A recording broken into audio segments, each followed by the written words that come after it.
Փարիզում Սուրեն Պապիկյանին պատվո լեգիոն շքանշանն է հանձնվել։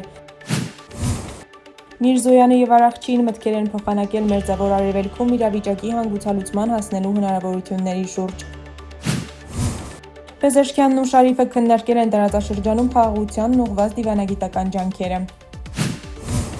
Թուրքիայի, Եգիպտոսի եւ Սաուդյան Արաբիայի ԱԳ-նախարարները կմեկնեն Իսլամաբադ քննարկելու պատերազմի դադարեցումը։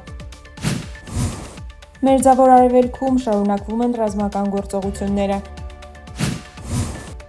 Բուշեր ատոմակայանից տարհանվել է Ռոսատոմի ևս 164 աշխատակից։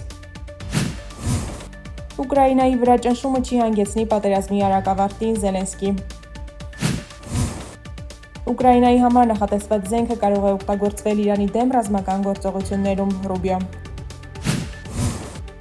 Ռուսաստանն ու Ուկրաինան շարունակում են փոխադարձ հարվածները, կան զոհեր։